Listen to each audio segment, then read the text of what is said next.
Hello and welcome back to English Today. This is DVD 13 and the first DVD of your upper intermediate level. And in this DVD, we'll begin with another 3 episodes of our story, That's Life, followed by our special TV programs, which include Everything But the Kitchen Sink, featuring our culinary experts. And then there will be a discussion about India and China. Do they represent a threat or an opportunity? Then, in the grammar section, we'll be studying more about the present perfect and the present perfect continuous tenses. And then we'll learn about the gerund and the infinitive. And we'll also study the first conditional. All right? So, I hope you enjoy yourselves. Sharon, I called a real estate agent 5 minutes ago. He deals with apartments in Japan. He said he'd send an email with some photos. That way we can choose which apartment we like the best. Don't rush me, Peter. You know I haven't decided. I know. We've talked about this a lot. But doesn't the idea of leaving appeal to you? I mean, just think of it.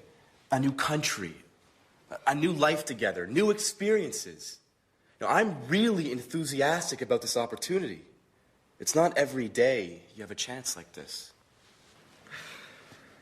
Well, I've wanted to make changes in my life for a long time. But these changes seem so, well, so overwhelming. There, I said it.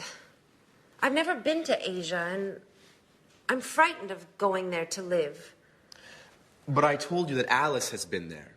She went to Japan in 1995. She says it's a fascinating country. It's antique and modern at the same time. It's full of interesting traditions and new innovations. I know. I've read a number of books. Last night, I finished reading Japan in the 21st Century. I admit, I'm curious about it all. You see, just remember, you were afraid when we came to London, but you've adjusted well. We've been here a year and a half, and you haven't once complained. I take that back. You complained once last week. Come on, Peter, stop joking around. You're right, I've made great friends. That's why I'm so hesitant to go. I know. I'm also sad at the idea of leaving everyone. But... Hey, Jack. How long have you been in here? A couple of minutes. Excuse me, I didn't mean to spy. But you were so involved in your discussion. So you've heard that she still hasn't decided, even if she's going to decide soon. In fact, we were just talking about which apartment to choose. Well, don't rush it, Peter. Decisions about major changes take time. So whose side are you on? I need to get going. I took my watch to be repaired 2 weeks ago, and I still haven't picked it up. Sooner or later, they're going to put it up for sale. Bye. Jack, I'm leaving her in your hands. Please try and convince her.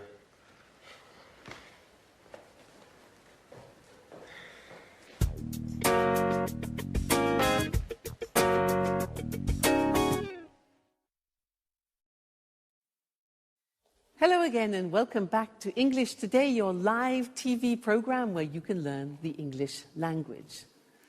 That last episode, I'm sure Jack can manage to convince Sharon to go to Japan. What do you think? We will see how that evolves. Now let's go back to the present perfect.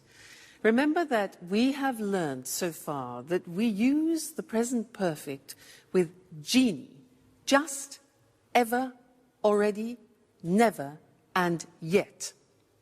Well, I want to give you 2 more acronyms to help you understand when you use the present perfect. And the first one is this: flot. Now, you see at the top we have 4. 4 is a time word. And we use for a length of time. What's length? Length means a duration of time. So if you want to say 10 years, for example, you would say, I have lived in France for 10 years. For 10 years, a duration of time. Or, for example, 5 minutes. I have worked here for 5 minutes. Okay, so for we use for a length or a duration of time. That's flot, F-L-O-T, flot. Now, let's look at the second one, spot. Now, spot starts with the word since. Since is a word that we use when we're talking about an exact point of time. So, let me give you an example. If I say 5 o'clock, that is an exact point of time. So you could say, I have been here since 5 o'clock. Or for a year, you can say 1973, since 1973. So these two words are very important, for and since. Flot, spot. For a length of time, and since for a point of time. Now let's do a little exercise to help you with that. I will say something like 2 days. You must decide whether to use for or whether to use since. Okay? So, 2 days. Is it a length of time or a point in time? Length. So, for 2 days. I have been here for 2 days. Another example. Thursday. Thursday is a point of time, so since Thursday. Great. For a long time. A long time. Exactly, that is a duration, it's a length, so it's for. I gave you the answer. Another one. December. Good, it's a point, so since December. Very good. This one. Weeks. Very good. 4 weeks.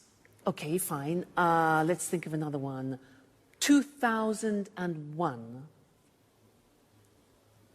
Okay, that's a point of time, so since 2001. Those are some examples.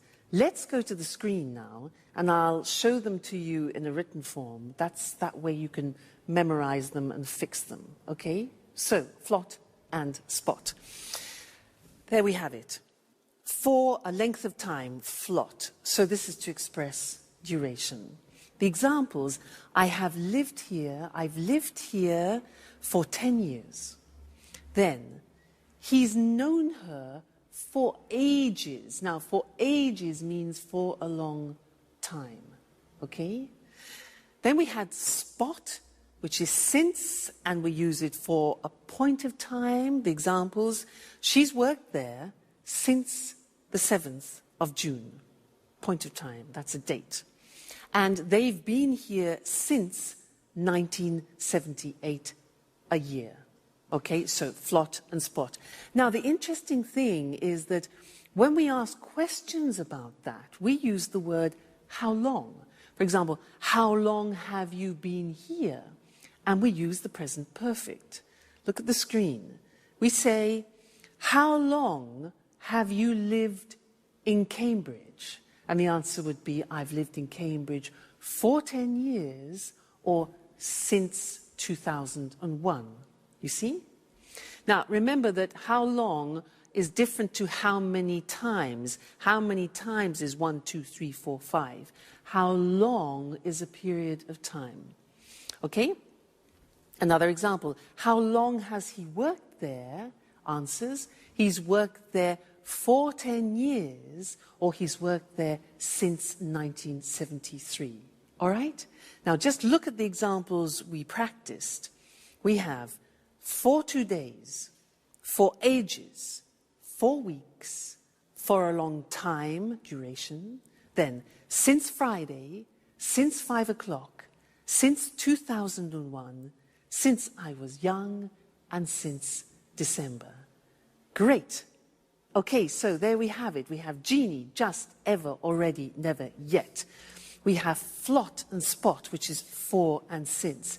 This is when we use the present perfect. Great. Now, let's go back and see if Jack has managed to convince Sharon to go to Japan. Okay? Bye. You can't leave. Now that we finally found each other. Stop it, Jack. I'm so confused. Don't you start. I was thinking, you'll be all alone in a foreign country. You won't know anyone. Peter will be at rehearsals all day. At least here you have us. I will always be here for you. Yes, I know that. Oh, and did you know that women can't go out alone in Japan? Jack, that only happens in the Middle East. Stop it now. The truth is, I love new experiences. Remember when I moved to London 2 years ago? I've loved every minute of it.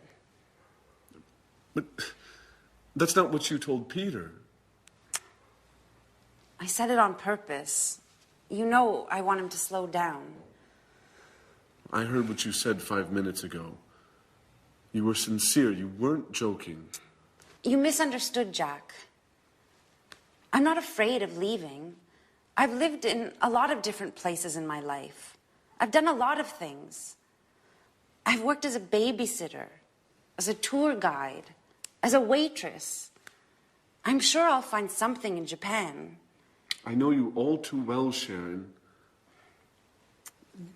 You haven't ever really enjoyed any of those jobs. You still haven't found what you want to do in life. Stop it, Jack. I'm glad you promised Peter to convince me to go. I didn't promise him anything. So, what have you decided? Are you going to move? I don't know.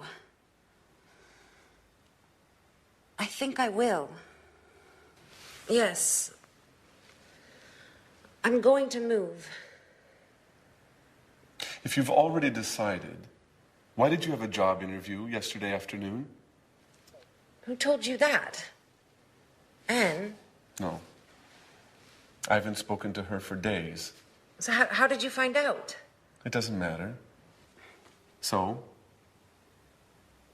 you still haven't answered my question. I don't have to answer to you, Jack. Okay. I see you're angry. It just proves that I'm right. Jack, sometimes you are so impossible. Have you ever considered that maybe it's the best thing for me? And what about you, Sharon? Have you ever thought that you might be in love with somebody else? Listen, I refuse to give up.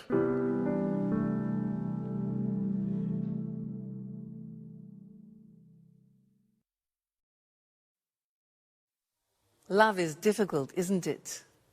I know something about that. But so is the simple past and the present perfect. And in fact, this is an important lesson because one of the most difficult things in the English language is to decide when to use the simple past and when to use the present perfect. I hear a lot of people making mistakes about this. When do we say I went and when do we say I have gone? Well, remember, up until now, I've tried to help you with these acronyms, you remember? Oilway and Genie. And I really do think they'll help you. Now, do you remember, Oilway was for the simple past. We use the simple past with on, in, last, when, ago, and yesterday. Okay?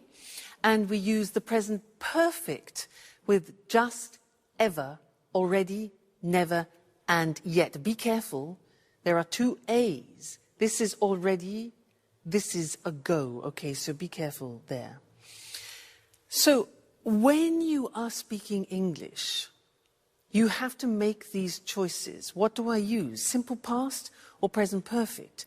And it depends on what time reference or time word you are using in the sentence. That is the most important thing, okay? Which one of these acronyms? Let me give you an example. We'll take a simple verb like I go. Now, if you want to use already in the sentence, what do we use? Do we use present perfect or simple past? Already is part of genie, just, ever, already, never, yet. So you need the present perfect. And you say, I have already gone. Now, if you want to use last week, where is it? L, last, simple past. So you say, I went last week. Now, you try. I want to use just. Which one? Genie, just. So we say, I have just gone. Present perfect. Okay, next one. I want to use yet. Now be careful, there are two Y's. This one is yet, this one is yesterday. Be careful. So, yet is negative, do you remember? It's present perfect, and the yet is at the end of the sentence. So, I haven't gone yet. All right? That's more difficult. Yet, so that's an exception. Next one. When? When? Okay, simple past. For a question, very often, when did you go? Next one. Never. Right? I have never gone. Present perfect. Fabulous. 2 days ago. Now this is already, and that is ago. So, I went 2 days ago. Great, you're getting the hang of it. On. Yes, so I went on Friday, for example. Yesterday. I went yesterday. And the last one, in. Yeah, good. I went in June or in September. Fantastic. So that's it. Okay? When you are deciding whether to use the simple past or present perfect, think of the time words. And let's look at that on the screen just to remind you once more, because this is difficult. So, oil way is for specified time. On, in, last, when, ago, yesterday. I saw him on Friday. We went there in 1988. She came last week. When did you visit them? Question form. I visited them 2 weeks ago. I saw him yesterday. On, in, last, when, ago, yesterday. Then genie for unspecified time, indefinite time, just, ever, already, never, yet. Examples, I have just seen him. Have you ever been to America? They've already eaten. He's never learnt.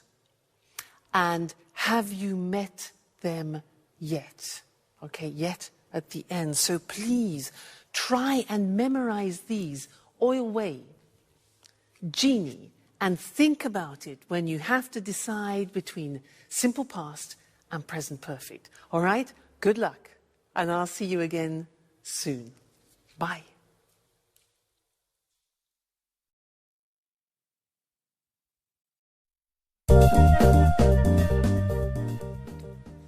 Okay. Sharon, you remembered to buy the beer, right? Of course I did. And you managed to bake the cake, right? Not yet. I'm going to bake it this afternoon. I still need to get some chocolate. Actually, Jack offered to get some for me. He promised to bring some before lunch. Sorry, but I can't help you with the cake. I have to take some tourists to visit the Tate Gallery. Oh, don't worry about it. I'll have Jack to help me. He decided to stay home today to give me a hand. Just don't forget to tell Tom, David, Mary, and all the others. Don't worry, Peter said he'd take care of it. I'm sure he's already got in touch with everybody by phone. Great. Everything is going as planned. Oh, don't forget to buy the present. Don't worry. How about getting an astrology book? She'd love that. Absolutely. She loves reading those kinds of books.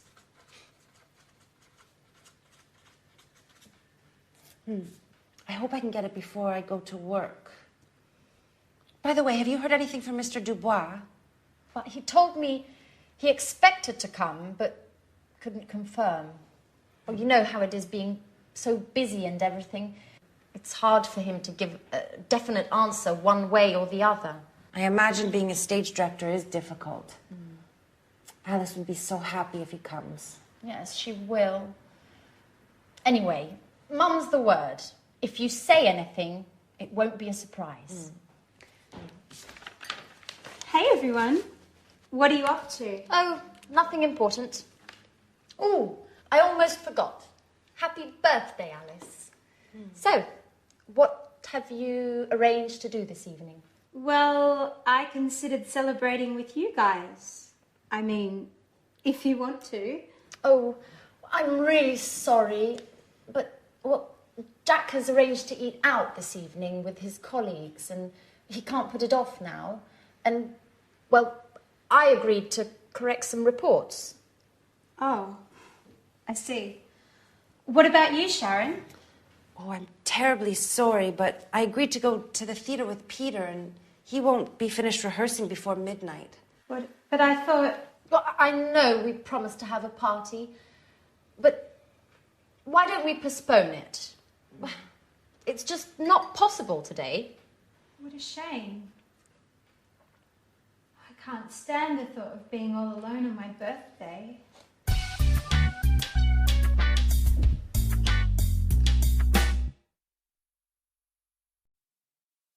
Hello again. She really believed them, didn't she? Great actors. Now, in this lesson, I want to do something new, and it's related to gerunds and infinitives.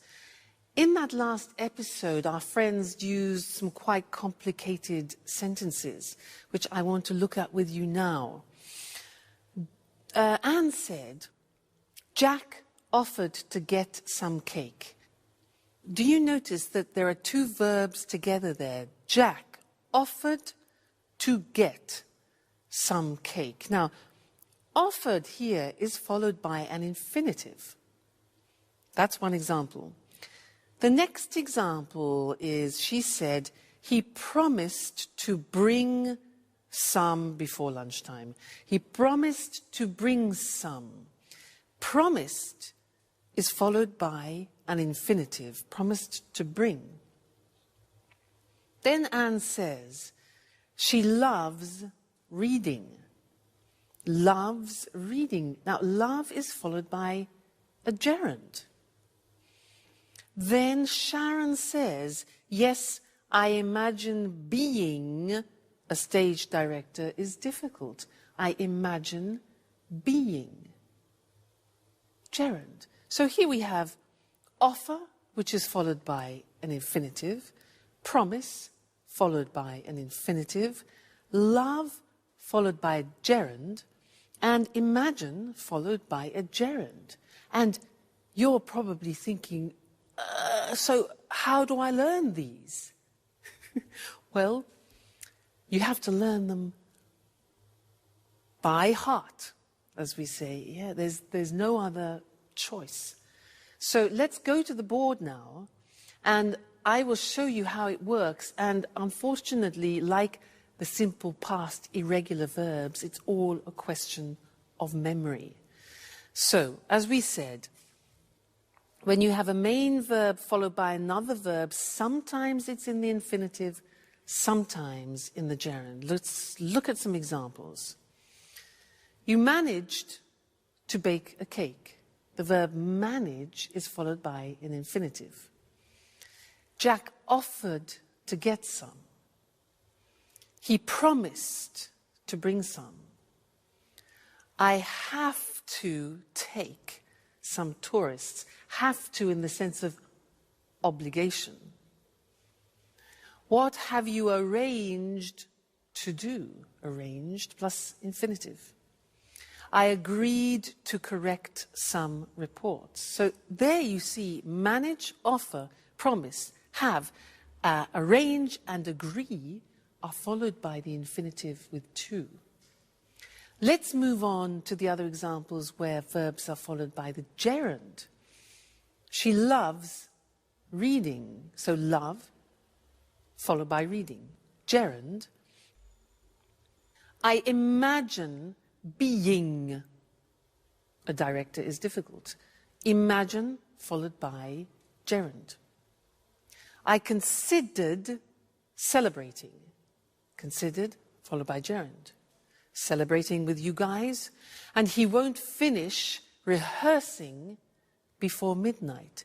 So there we have examples of love, imagine, consider, finish, followed by the gerund forms. So it's a bit complicated, and it's a question of familiarizing yourselves with the verbs that take gerund and the verbs which take infinitive. It comes with practice, don't worry. But this is just an introduction. So, let's go back and see what's going on in Alice's birthday party, all right? And I'll see you later. Bye.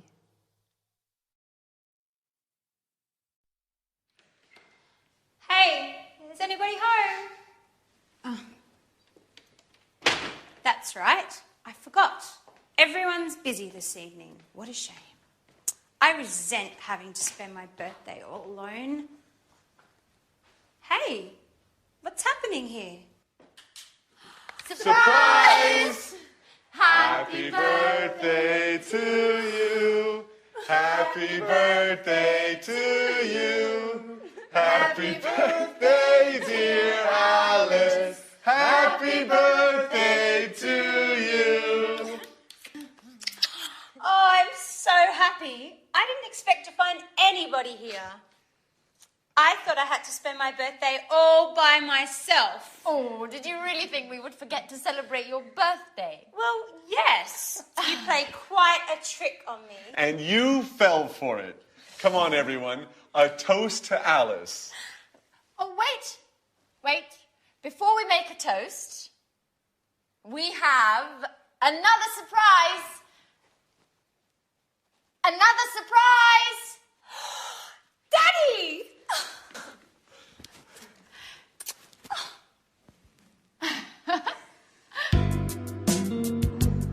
This is such a great birthday.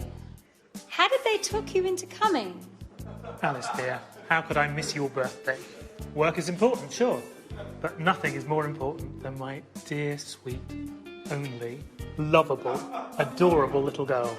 Dad, if you talk like that, you'll make me blush in front of everybody. Listen, I know I wasn't always there for you and that I've made a lot of mistakes, but I want to catch up. Things change. I've got a suggestion for you. Do you want to come and work with me? Really? With you? What would I do? You can write scenes for my films. You've always had artistic flair. I'll teach you the tricks of the trade. You'll learn how to write convincing scenes in no time at all. That way, we'll always be together, if you want. I don't know what to say. I gave up wanting to spend time with you. You don't have to decide to do anything now. Let's celebrate your birthday. Let's toast. Cheers, Alice. Thank you so much, Daddy.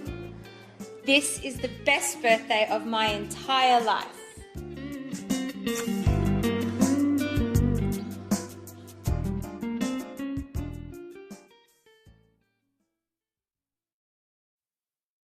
Happy birthday, Alice. Did you hear what her father said? He said, if you work with me, I'll teach you the tricks. Now that's an opportunity, not only for Alice, but also for us, because he used a grammatical form that I want to teach you now. If you work with me, I'll teach you the tricks. And that in English is a conditional form, the first conditional. If I work, if plus the simple present, I will teach, followed by the future will. So to illustrate this a little bit better, I want to talk to you about what is almost a religion in England, making tea. Now, every household in England has one of these, this. Do you know what this is called? It's for water, to heat, to boil water. In English, we call it a kettle. Every English household has a kettle. We have all sorts of different models as well. And I can assure you, if you buy a kettle, you will never regret it. Why? Look at this. It's very light, plastic, and it's very fast. So, if you fill this kettle to about here, it's 1.5 liters. And then, here's the plug, if you plug the kettle in, the water, 1.5 liters, will boil in 3 minutes. Incredible. So, 1.5 liters, if you boil 1.5 liters, then it will be ready in 3 minutes, okay? The other good thing is that if you want to carry the water to another place, look, take it off the element, and it's portable. Now, there's one thing to remember inside. Sometimes it gets a bit dirty. You have a special liquid to clean it. Because if you don't clean it, then it'll change the taste, or it might change the taste of the tea. Okay, so that's important. So, a kettle. If you buy this, I can assure you, you will never regret it. Okay, now, I was using some conditional sentences there, and I want to go to the screen now to look at those more carefully. It was the first conditional, using if, all right? And this is used to describe real possibilities. So, look at this. If you work with me, this is Alice's father, I'll teach you all the tricks. So we have if, then the present tense, and then will and the infinitive, which is probably different to your own language, so be careful about that. The other example, if you use a kettle, you'll make tea faster. So present tense, future with will. If you use a kettle, you'll make tea faster. If you don't clean it, the tea won't taste good. You see the negatives there? If we don't, negative of the present, the tea won't, negative of will, taste good. Now, we can sometimes change the second part. Look at the next example. If her father offers her a job, she might accept it. Now, using might gives the idea of uncertainty, but that's fine to use in the first conditional. The other example, if he accepts the job, yeah? If he accepts the job, he might move, go to Japan. All right, so you can also use might. If you stay with me in English today, you will learn the English language. All right? Great. Well, I'll see you again in the next lesson. Bye.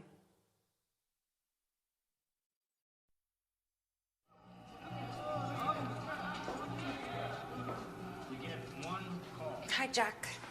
Is Anne home? No, she hasn't arrived yet. I've been waiting for her for over an hour. I think she's been shopping. What's the matter? You don't look too well. Nothing, really. Don't lie to me. I've known you for 10 years. Listen, Jack, I really don't want to speak about it, okay? No, it's not okay. We have to speak about the situation and clear the air once and for all. I've been thinking about us a lot. I've been thinking about us so much, I haven't slept well in nights. What have you been thinking, Jack? About us. You're leaving for Japan. I've told you before, and I'll tell you again, Sharon, it's crazy. You can't leave now when we know how we feel. Jack, you're repeating yourself. That's right. And I'll continue repeating myself until you accept the truth. We're made for each other. Stop it. You're embarrassing me. Sharon, listen. I haven't stopped loving you. And I know you feel the same about me. That's it.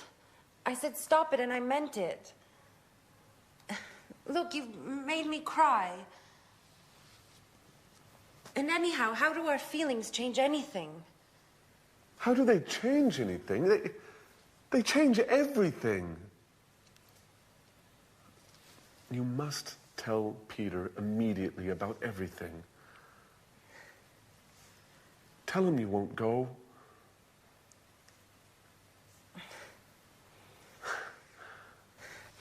I'm so happy. I knew you felt the same way about me. Hey, is anyone in there? Oh my God, it's Peter. He can't see me like this. Stay calm. Maybe it's time we tell him everything. Is anybody in there? Hello?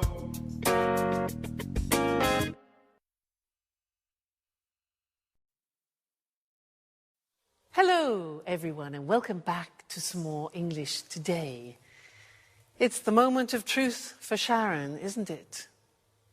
Now, in that episode, they used some very interesting language, and language which is a grammatical form very typical to English. It's a form you don't find in many other languages. Let me give you some examples. Jack said, "I've been waiting for her for over an hour. I've been waiting for her." She's been shopping. She's been shopping. And Jack also said, "I've been thinking a lot about us," remember? She said, "What have you been thinking, Jack?" Now that's the form that I want to look at with you now, because as I said, it's very unusual and particular to the English language. So, London Bridge, the Tower Bridge. Now that's a useful image because in fact, this grammatical form is about bridging two different forms. It's about bridging the present perfect has been or have been with the present continuous form. For example, I am working. Now, you put those together, mix them all up.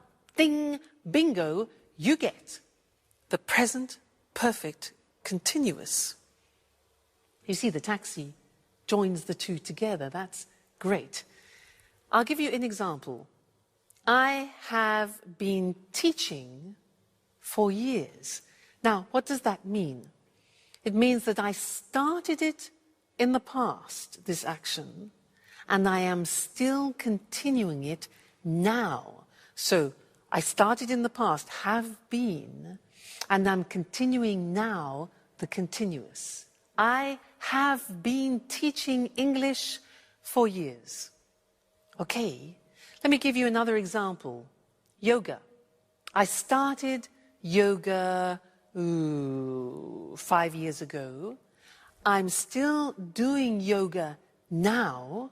So I say, I have been doing yoga for many years. I have been doing yoga for many years. Okay, so that is this interesting mixture of present perfect and the present continuous. Okay? So, I think in order to understand it a little better, we should go to the screen so that you can see it in the written form. I remind you, it's a tense that you find in particular in the English language, not in other languages. So, here we have it. Sharon has been working as a tour guide for many months. So, an action starting in the past, continuing now. He's been working here for 5 years. He's been stands for he has been working here. They've been playing tennis since May. Okay? That's the positive form. Now, the negative form, Peter hasn't been paying attention to Sharon for a number of weeks. That's the negative. That's true. The question form is, how long have you been doing your homework this morning? Have you been doing inversion? How long has she been teaching? We use how long very often because we want to find out the duration, when the action started and the action is continuing now. So what period of time? How long have I been teaching? Then the answer would be, I've been teaching for many years. I could ask you, how long have you been learning English? You can say, well, I've been learning English for years, or whatever the answer is. So that's the present perfect continuous, PPC. And don't worry, this is not the only lesson about it. It's not easy, and I will tell you other things about it in another lesson, the next lesson. All right? So, see you then. Bye.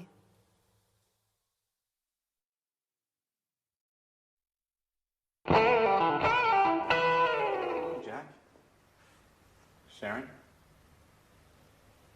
What are you doing here? I've been looking for you for half an hour. Hey, what's the matter? You've been crying. Are you going to explain to me what's going on or not? Peter, listen, calm down. I'm not going to calm down. I want answers, and I want them now. What's going on here? That's what I'd like to know. Jack and Sharon have been here for who knows how long, and who knows what they've been doing. Hey, Jack, it's time you tell me what's up. I'm going to get really mad if I don't get some answers. Stop! Stop! You're acting like little children. Come on, Jack. Let's leave Peter and Sharon alone. They need to talk, and we need to go shopping.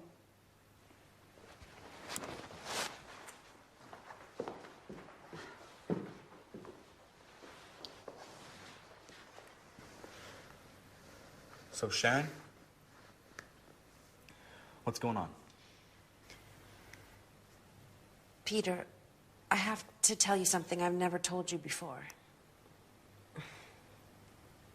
I've known Jack for a long time.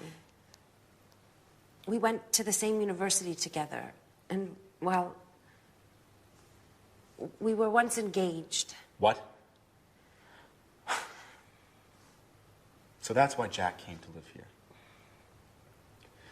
You've been seeing each other, haven't you, Sharon? No, Peter, I swear, it's true. We just happened to meet here. It happened by chance. By chance? That's a strange stroke of luck. Just enough to bring back some old passionate feelings? How long has this been going on, Sharon? Nothing has happened between Jack and I. Even if I do still have some feelings for him. After all, Peter, you've been neglecting me for months. The only thing that's important to you is your work. You live, eat, and drink theater and nothing else. So you're saying this is my fault? No one is at fault. It's just that we want different things from life at the moment. I've had 2 interviews with the director of the Archaeology Museum. They want to open an art exhibition, and they've offered me a job. Do you understand, Peter? It means a job I would really love. What are you getting at, Sharon? Would you stay here and not go to Japan if I asked you?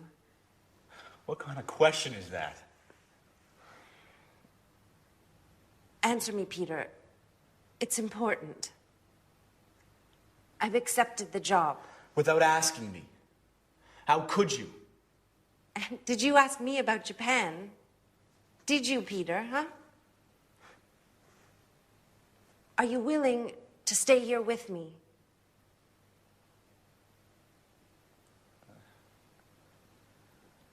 I can't, Sharon. This is my big chance. You see, Peter, I'm right. Nothing is more important to you than your success.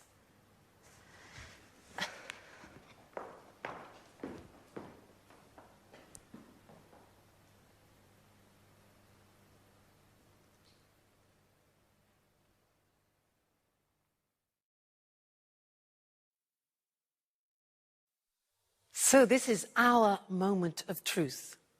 The question is, when do we use the present perfect and when do we use the present perfect continuous?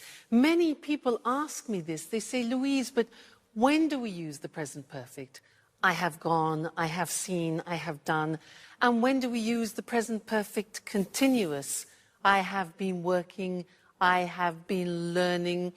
Often people confuse the use. And you're right, it's not easy at all. So I'd like to try and help clarify that by these simple things, a revision of what we've already seen. Now, with the present perfect, we use genie. Remember? Just, ever, already, never, and yet. That's important to remember. With those words, we use the present perfect. But with the present perfect continuous, we're using for, since, and how long. Okay, now that is the difference. So if I take a phrase like, I do the exercise, and I want to use the time word already, then you need the present perfect. I have already done the exercise. But if you want to use the concept of since, you can't use the present perfect, you use the present perfect continuous. So, I have been doing the exercise since Friday. Another example would be, for example, just. Just is a present perfect word, so we say, I have just done the exercise. If you want to use for, we're into the present perfect continuous, the PPC. So, I have been learning English for many years. So, do you see the mechanism? You have to think about what time words you want to use in the sentence. Then you choose the correct grammatical form. Genie for the present perfect. For, since, how long? How long have you been learning English for the present perfect continuous? That way you can distinguish between the two forms, all right? So try and memorize those time words, and I can assure you it will help you a lot when you're speaking. All right? Great. Well, see you again in the next lesson. Bye. Welcome to Cooking Today. We're delighted to be back in Lisa French's home again. Lisa, we've had so many calls since our last program. I'm glad to hear it. Well, now let's see. Here, Sally from Manchester is getting married in June and has always dreamt of having a well-equipped modern kitchen just like the ones in the movies. How can we help her? Well, to begin with, a kitchen environment should be well lit and have ample surfaces to work on. Also, plenty of drawer space is necessary for storage of food items and utensils. I know what you mean. I have to contend with a small kitchen that has neither light nor enough drawer space. That's why I go out to restaurants. You don't need a king-size kitchen to enjoy cooking in it. What's important is organisation and having things at hand. What are the main appliances newlyweds should have? Well, obviously, a hob, an oven, and a fridge are absolutely essential. Today, many people can't survive without a dishwasher. I'm one of those people. I really hate doing dishes. So do I. Getting back to the subject, I'd like to show our viewers some optional appliances. Although they're not strictly necessary, they often come in handy in large families or when entertaining guests frequently. One is the grill. Another is a deep fryer for large quantities of chips and other tidbits. That's not the appliance for me. I love healthy cooking. In that case, you need a steamer oven like this one. In the US, it's hard to find a kitchen without a microwave. Microwaves are quite useful, especially for busy people. Other appliances, which are also common in the US, are water and ice dispensers like this one. Well, everybody seems to have a food processor these days. Why is a food processor so useful? Well, a food processor is a great boon since it's a real space and time saver. It has many different functions. It can mince meat, grate cheese and vegetables, make breadcrumbs, pulp tomatoes, fruit, and so on. So what else can you show us? An electric beater like this can be used for whisking eggs, as well as making mayonnaise. Other kitchen aids are scales and measuring utensils. Careful weighing and measuring are fundamental for successful cooking, since recipes are generally in kilos and grams. All right.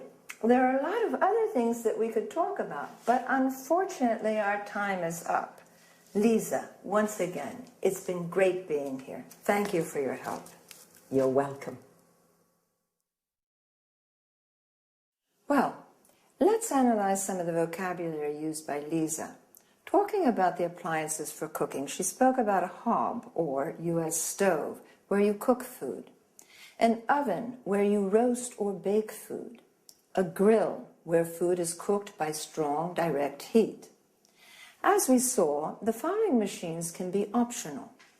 A deep fryer in which you fry food, a steamer oven where you can cook food in steam rather than water, a microwave where food is cooked by electromagnetic radiation. Then she referred to items where food can be stored like a fridge, originally refrigerator. The section with frozen food is called a freezer. The section of the fridge which produces cold water and ice is called a water or ice dispenser. Lisa also said drawers are important. You need them to keep utensils, cutlery, and so on. A dishwasher is a machine for washing dishes, cutlery, glasses, and so on. Other small appliances are a food processor, a machine which can ground, mince, or chop food. An electric beater, where you mix, whip, or whisk food. Scales or measuring utensils used for measuring food, weight, or liquids. Then Lisa used some culinary terms, such as mince, that is chopping meat into very small pieces. Notice that mincemeat is a mixture of dried fruit. Cheese and carrots can be grated, that is, finely shredded. Or we can say pulp, which means crushing fruit into a soft paste. Pulp is also the soft inner part of fruit. Another useful verb is beat. That is mixing eggs, cream, butter, using a fork or a whisk. That's enough for today. See you again. Bye.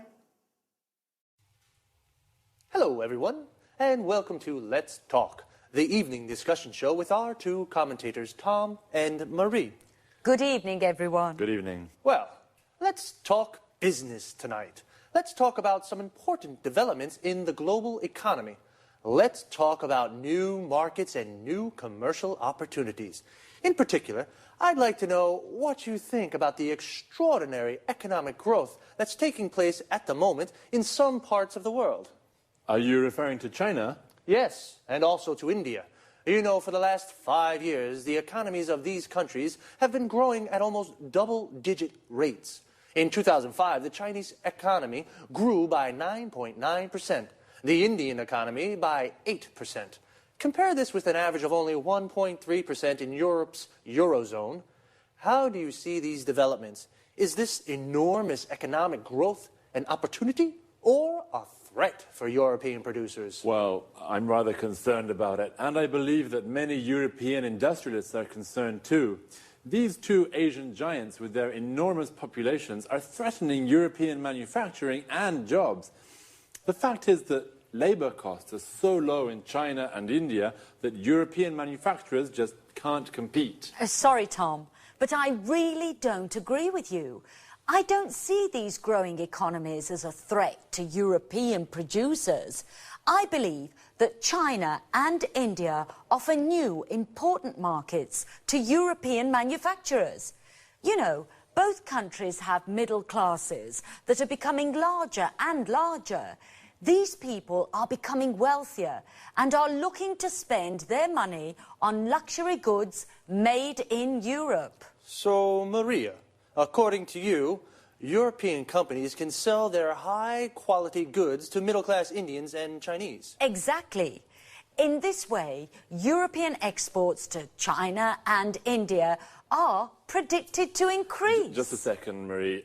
The reality of the situation is rather different. India and China are selling much more to Europe than Europe is selling to them. I accept that's true at the moment. But don't forget, Tom, that cheap Chinese goods have helped to keep inflation low in European countries.